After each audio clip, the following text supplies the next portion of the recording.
Hey, how's it going tonight? Yeah. It's getting cold, isn't it? Telling you.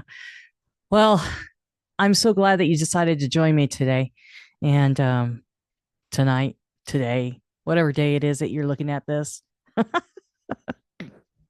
I'm doing all right.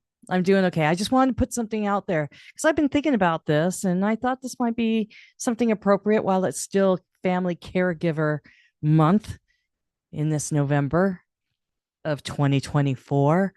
You know, I was questioning at one point about a person's faith and faithfulness. And a lot of conversations have been happening about good and evil and good and bad. And, everybody knows the difference between the two. Even children even know the difference between good and bad. They're very young when they know that they're trying to do something deceitful. I believe even at the age of 2, they're very self centered and saying, mine, everything is mine. But not only that, they know they're testing the waters. They're trying to see what they can get away with. Well, people aren't much different.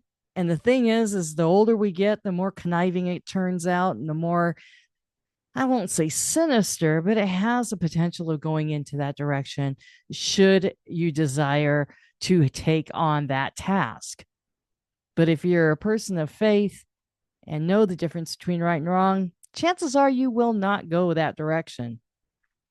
Ah, but we should never wonder or say that we'll never do that because you never know. You just don't know.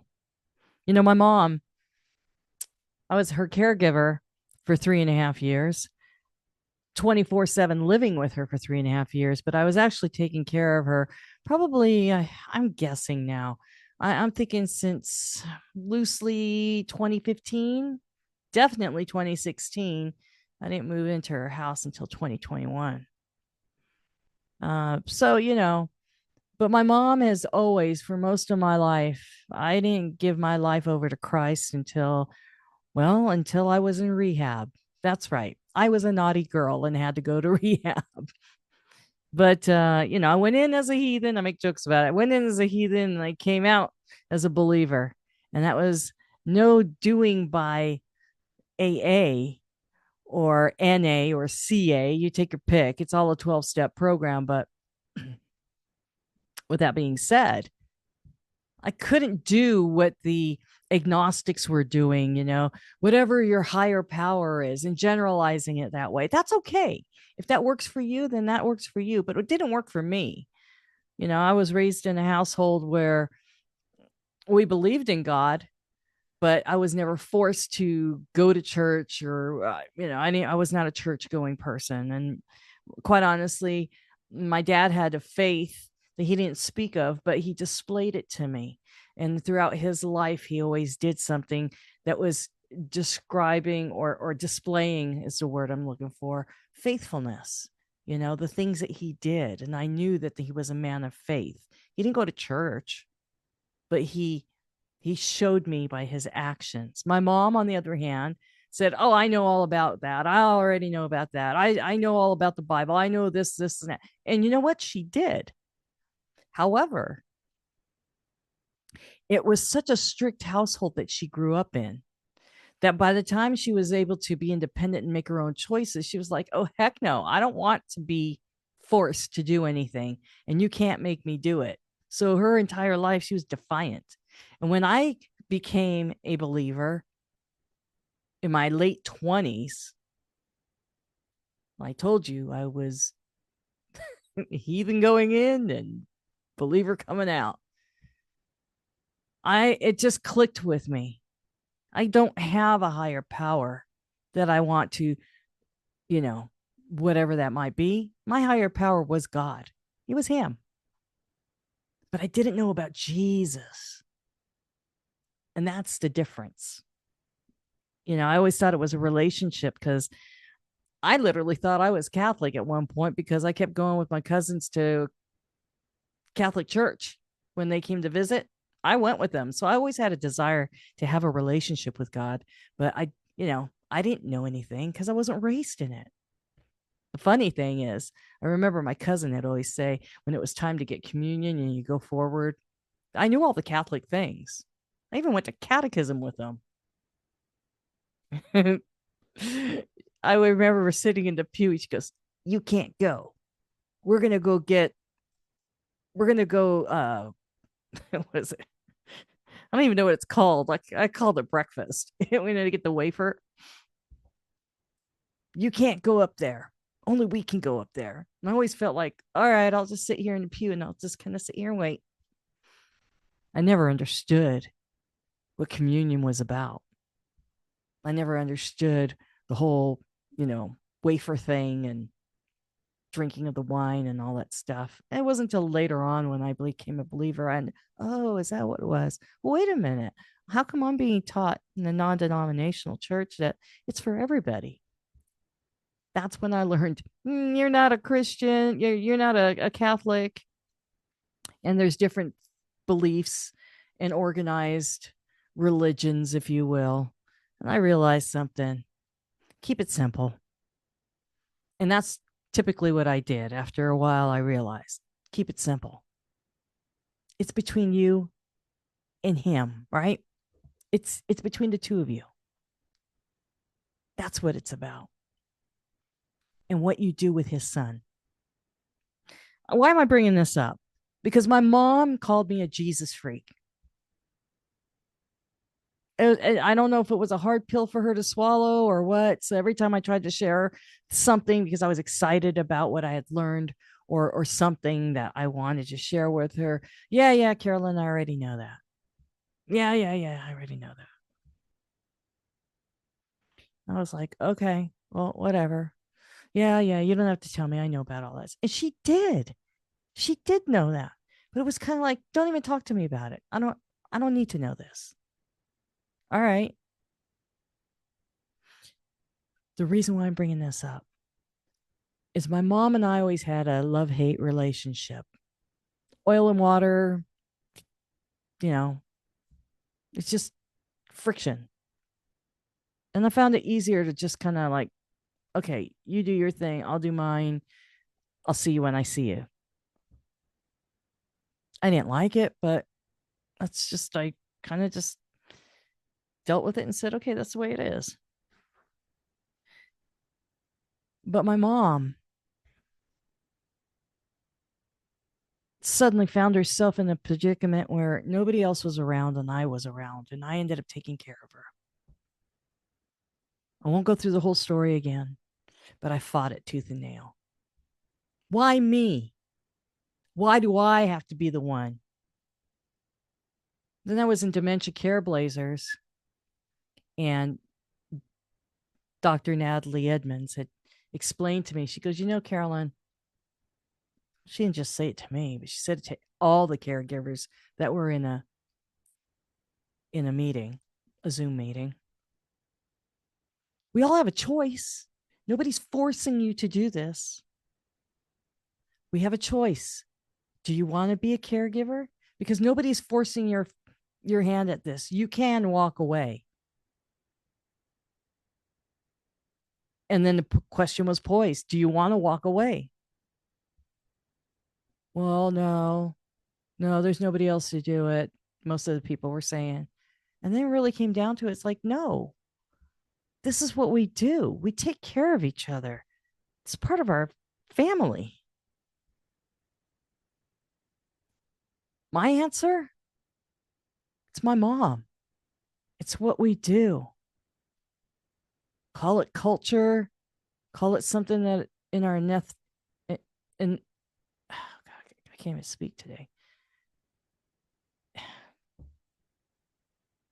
Ethnicity. It's culture. It's what we do.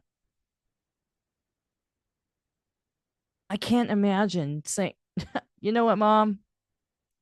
Tough it out. Figure it out. Sorry. Even if I had enough money, I don't think I could just put her in a home. She's constantly, I don't want to go in a home. I don't want to go in a home. And I used to joke around with her, a little bit of truth. You better be nice to me. I used to tell her this all the time. You better be nice to me. Why? Why should I be nice to you? And I go, because I'm the one that's going to be picking out your resting home. Don't say that to me. I go, I just did. Better think about it.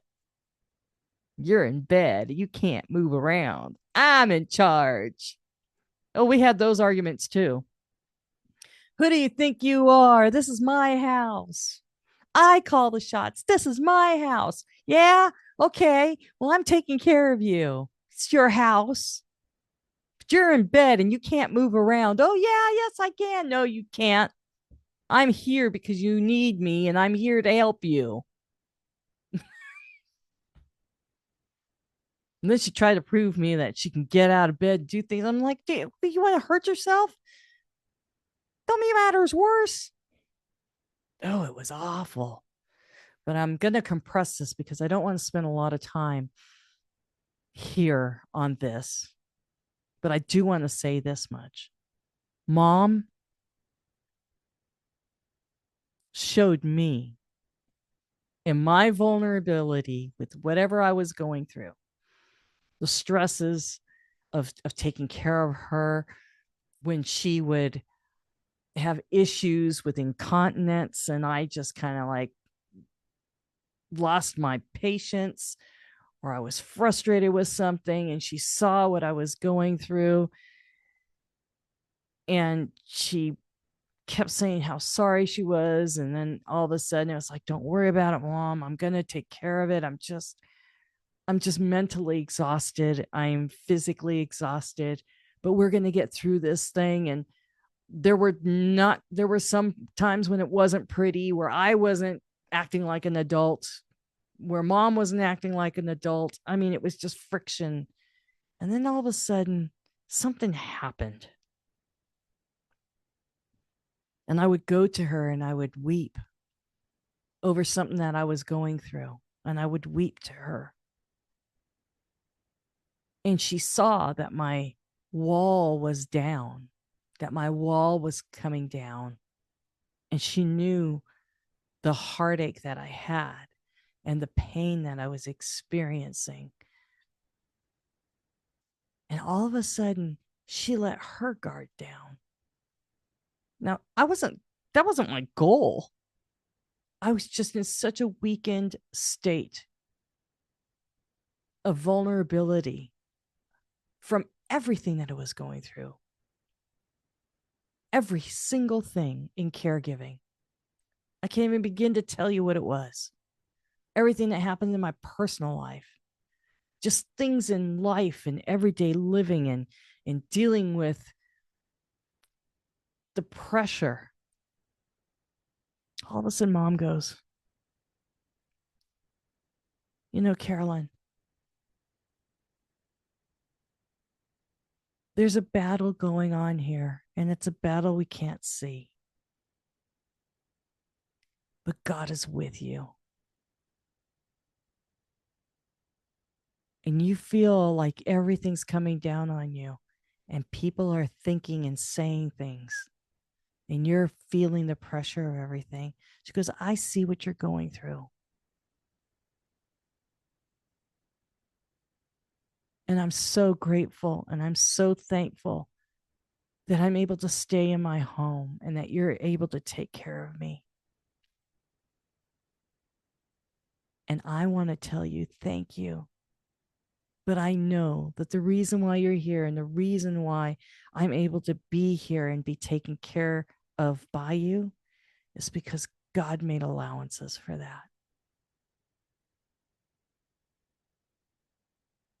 Don't pay attention to what anybody else is doing. Don't pay attention to anything that they're saying or what they are doing, what they're not doing. It doesn't matter. You just remember Jesus always goes before you. And I'm like, huh? Good. Come again? She goes, really? Imagine how Jesus felt when he was rejected.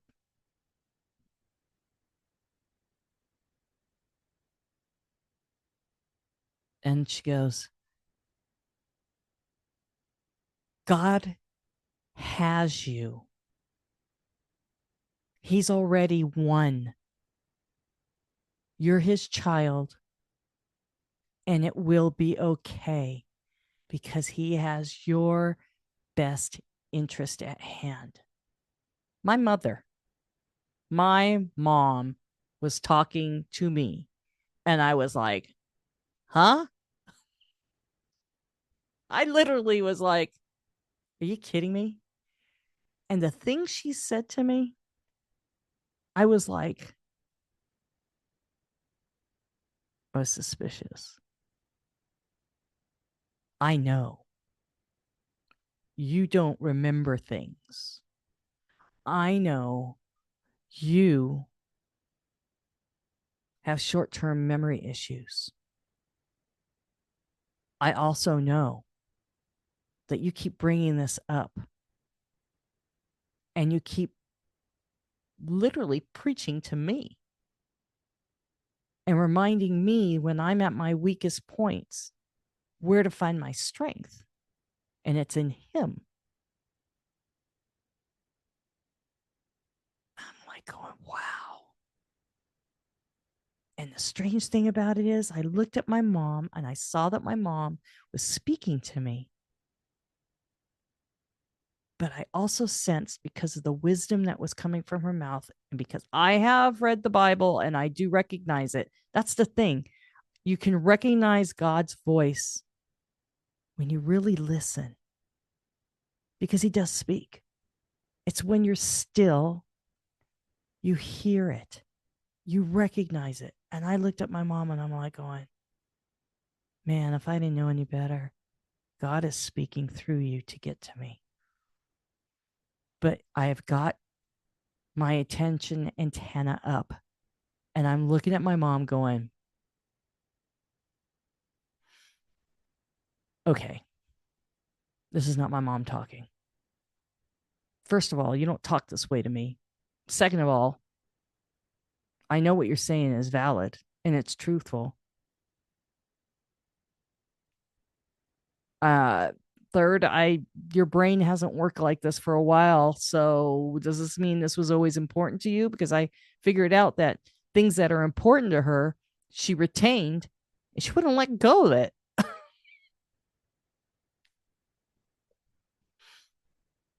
But I was just like, man, is God talking to me through her? And because I know that's not mom's regular way of speaking, I'm kind of like paying attention now because this is not normal.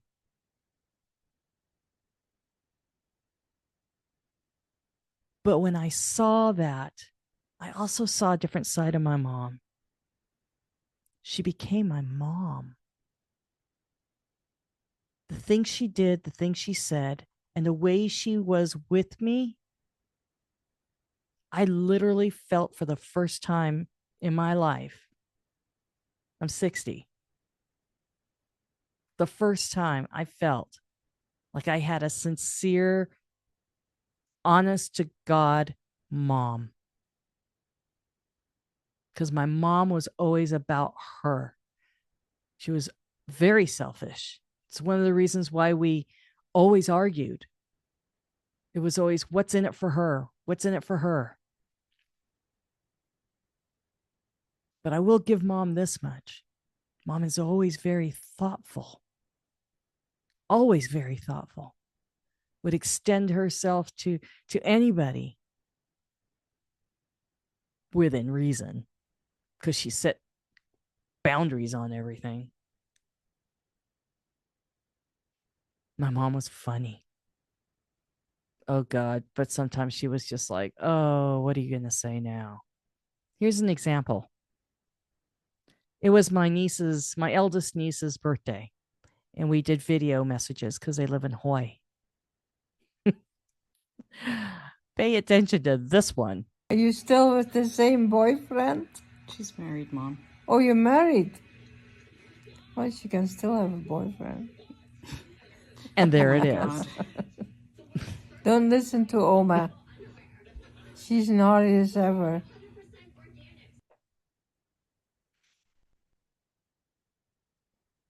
It didn't matter if it was her grandchild or not. It doesn't matter. It comes out of mom's mouth and says, "What's the problem?"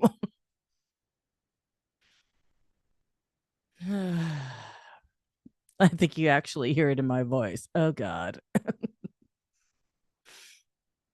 I miss my mom.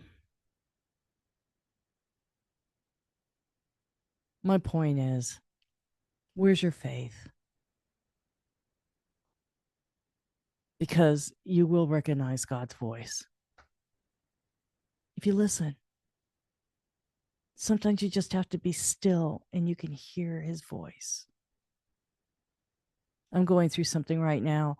Um, and for a week, he's been telling me something. And finally, I was like, okay. But, I always want to try things my way. Like God needs my help. But, and then finally this last week, I was like, okay, we're going to do blah, blah, blah. And I realize his will, his way for my best. And that goes for anything. Sometimes he tells you flat out, this is what we're going to do.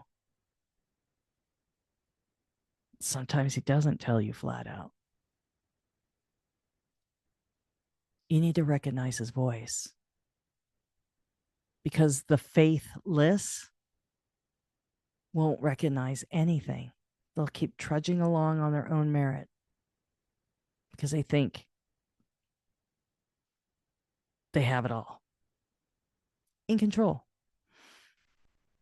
But if you're faithful,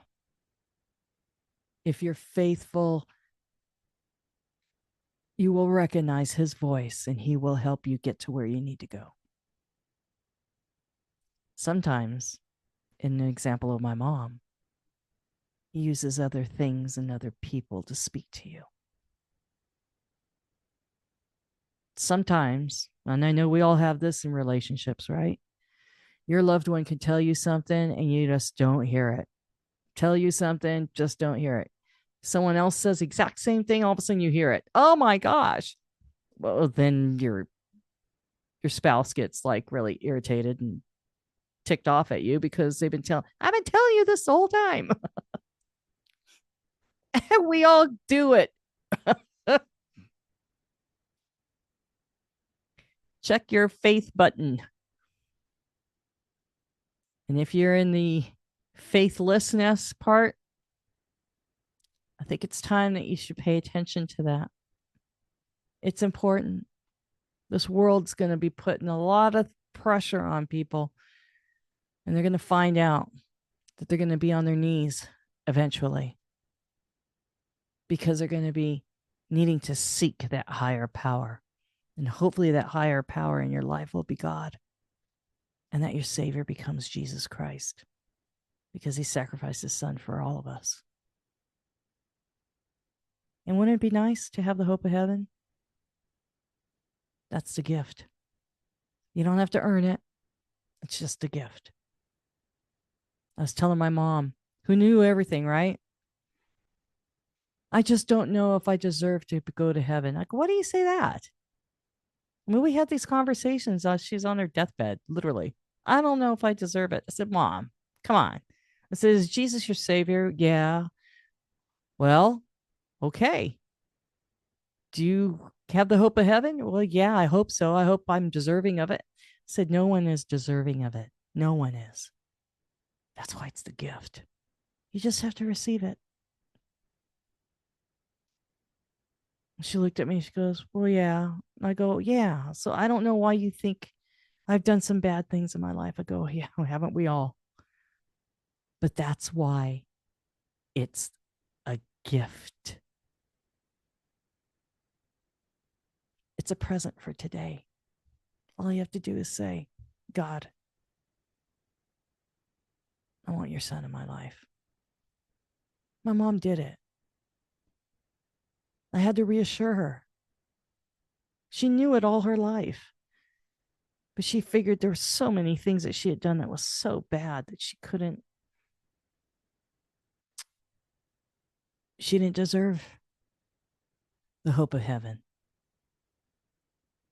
I said, that's sad, Mom.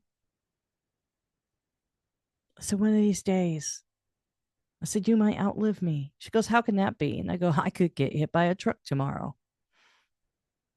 Tomorrow's not promised to anybody. She goes, well, that's true. So, Mom, just take the gift. You already know he was sacrificed for you. God sacrificed his son for you. That's what John 3:16 is. He gave his son for us. All he's ever asking us is to receive it. We don't have to do anything else. Just receive it. Say, I want him as my savior. That's it. And when you close your eyes, and that's that day that you need to go to be with Jesus, he will be there immediately. You won't regret it. What have you got to lose? Just do it. Report back to me. Please do not haunt me. No haunting. You could spiritually guide me if you want to, but no haunting, okay? I can't handle that. And with that, take this message to heart. Listen for his voice. If you don't know who he is, get to know him. Remember, his son was sacrificed for you and for me.